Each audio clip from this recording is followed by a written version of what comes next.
Welcome to Democracy Now!, democracynow.org, the War and Peace Report. I'm Amy Goodman. A new expose by The Intercept reveals Russian military intelligence conducted a cyber attack on at least one U.S. voting software company just days before the U.S. presidential election last November. A federal military contractor has been charged with leaking the top-secret NSA report. About an hour after the story was published on Monday, the Justice Department announced it was charging 25-year-old intelligence contractor Reality Lee Winner with sending a classified report to the news media. She was arrested by the FBI at her home Saturday in Augusta, Georgia. The Intercept calls the classified report from May 5, 2017, the most detailed U.S. government account of Russian interference in the election that has yet come to light. It shows that the agency is convinced the Russian General Staff Main Intelligence Directorate, or GRU, was responsible for interfering in the 2016 presidential election. This comes as former FBI Director James Comey is set to testify Thursday before the Senate Intelligence Committee on Russian interference in the 2016 election. On Monday, White House spokesperson Sarah Huckabee Sanders told reporters the White House will not block Comey's testimony. The president's power to exert executive privilege is very well established. However, in order to facilitate a swift and thorough examination of the facts sought by the Senate Intelligence Committee, President Trump will not assert executive privilege regarding James Comey's scheduled testimony. We'll have more on the Intercept expose after headlines. The New York Times reports drug overdoses deaths surged in 2016, killing nearly 60,000 Americans last year alone. For Americans under the age of 50, drug overdoses are now the leading cause of death. The New York Times analysis found overdose deaths increased significantly across the East Coast last year, including in Ohio, where the state has filed a lawsuit against the pharmaceutical industry, accusing drug manufacturers of aggressively advertising opioids and lying to both doctors and patients about the dangers of addiction. President Trump announced Monday plans to privatize air traffic control. A Congressional Budget Office analysis says privatizing air traffic control would increase the cost of air travel. The consumer advocate group Flyers Rights says the proposal amounts to, quote, handing the airlines for free control over a core public asset and providing them nearly unbridled power to extract new fees and increase taxes from passengers, unquote. In breaking news from Afghanistan, at least 7 civilians have been killed and another 16 wounded in a blast outside a mosque in western Afghanistan today.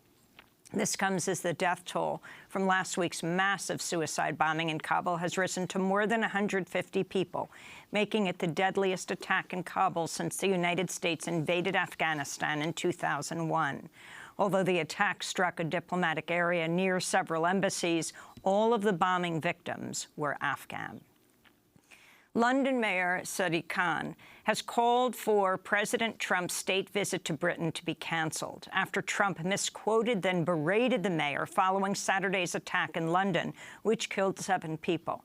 Sadiq Khan is London's first Muslim mayor. After the attack, Trump tweeted, quote, at least 7 dead and 48 wounded in terror attack, and Mayor of London says there's no reason to be alarmed, unquote.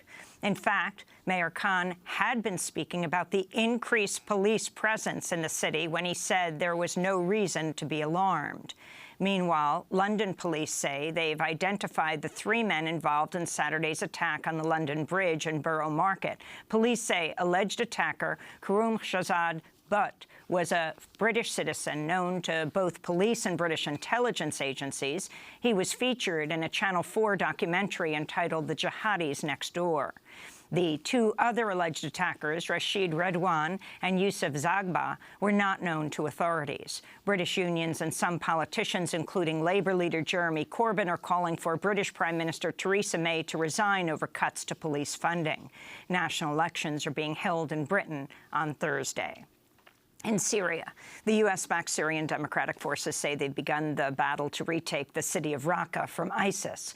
Raqqa is considered the de facto capital of ISIS. The U.S.-led coalition has been waging an escalating bombing campaign in and around Raqqa for months in advance of the battle to retake the city. The journalistic monitoring group Air Wars says the U.S.-led coalition reportedly bombed 5 homes near a swimming pool Saturday, killing up to 20 civilians. Air Wars also says at least 21 civilians were reportedly killed Sunday by either coalition airstrikes or artillery shelling launched by the U.S.-backed Syrian Democratic Forces. In China, at least 8 people have died and 9 more were injured when a liquefied gas tanker exploded at a petrochemical company in Shandong province on Monday. It's the latest in a series of fatal industrial accidents in China. In more news on China, the acting U.S. ambassador to China has resigned in protest of President Trump's decision to pull out of the landmark 2015 Paris climate change agreement. David Rank had served 27 years in the State Department before resigning Monday. His resignation is the latest in a series of protests against Trump by top diplomats at the State Department. Last month, the U.S. ambassador to Qatar tweeted, quote, "Increasingly difficult to wake up overseas to news from home knowing I will spend today explaining our democracy and institutions," unquote. Meanwhile, California Governor Jerry Brown is in China and has said that climate change could be even more dangerous than fascism during World War II, while speaking at a clean energy forum in Beijing on Monday. When there's a war, people react. During World War II, President Roosevelt on one day said, "No more fossil fuel cars. We want tanks. We want airplanes. We want ships." He made the transition because it was a threat. Now, the threat of climate change is not of the same nature as the fascist forces that were threatening the world. But in some ways, it may even be more devastating. George Conway, the husband of White House advisor Kellyanne Conway, took to Twitter to mock President Trump Monday over Trump's furious tweeting about his proposed Muslim travel ban. Early Monday morning, Trump criticized his own Justice Department, writing, quote, "The Justice Department should have stayed with the original travel ban, not the watered-down, politically correct version they submitted to SC," referring to the Supreme Court. In response, Conway wrote, quote, "These tweets may make some people feel better, but they certainly won't help OSG get 5 votes in SCOTUS, which is what actually matters. Sad." OSG refers to the Office of the Solicitor General, which is arguing in favor of Trump's travel ban in front of the Supreme Court. The tweets come after Conway withdrew his name from consideration for top positions within Trump's White House, including the post to head the Justice Department's Civil Division. In Florida, a U.S. Army veteran killed 5 people Monday when he opened fire with a semi-automatic handgun at his former factory. 45-year-old John Robert Newman, Jr. had been fired from the awning manufacturer Fiamma in April. He began his shooting rampage around 8 a.m., shooting his former co-workers multiple times in the head before he killed himself. He did not have a permit for the handgun. And students at the University of Puerto Rico have voted to end their 2-month-long strike, which was protesting the defunding of public education and the imposition of widespread austerity amidst Puerto Rico's debt crisis. At midnight, students reopened the gates at the university main campus, and classes are slated to resume on June 12th. And those are some of the headlines. This is Democracy Now!, democracynow.org, The War and Peace Report. I'm Amy Goodman. And I'm Juan Gonzalez. Welcome to all of our listeners and viewers around the country and around the world.